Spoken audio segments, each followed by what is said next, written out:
বন্ধুরা, তোমরা কিভাবে একটি গ্রিন স্ক্রিন ভিডিওর ব্যাকগ্রাউন্ড চেঞ্জ করবে এবং একটি নতুন ভিডিওর ব্যাকগ্রাউন্ড অ্যাড করবে, তো চলো। Okay, let's go. প্রথমে আমরা ক্যাপকাট অ্যাপ্লিকেশনে প্রবেশ করব। তারপরে আপনি যে ভিডিওটা ব্যাকগ্রাউন্ডে সিলেক্ট করবেন সেইটা আপনি খুঁজে তারপরে সিলেক্ট করে নেবেন। ধরুন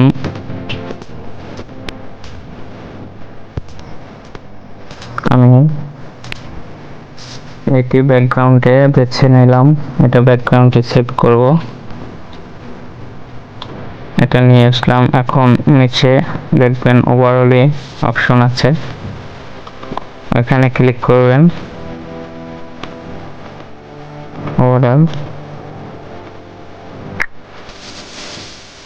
এখানে ক্লিক করে আপনি যে ভিডিওটি গ্রিন স্ক্রিন ভিডিও, যেটির ভিডিওর গ্রিন স্ক্রিন রিমুভ করতে চান সেটা সিলেক্ট করবেন এবং অ্যাড দিয়ে নেবেন। তারপরে দেখবেন রিমুভ পিচে, এখানে ক্লিক করবেন। এখানে দুইভাবে রিমুভ করা যায়, আমি ক্রোমা কি দিয়ে রিমুভ করব।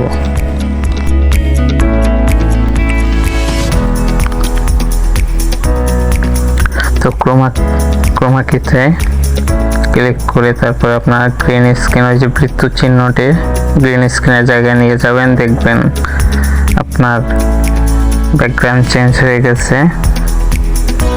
আপনার ভিডিওটি ঠিক সবকিছু ঠিকঠাক আছে কিনা দেখে তারপরে এক্সপোর্ট করে নিতে পারেন। তো এটা হয়ে গেছে বন্ধুরা, ভিডিওটা হয়ে গেছে। এখন এক্সপোর্ট করে নেব।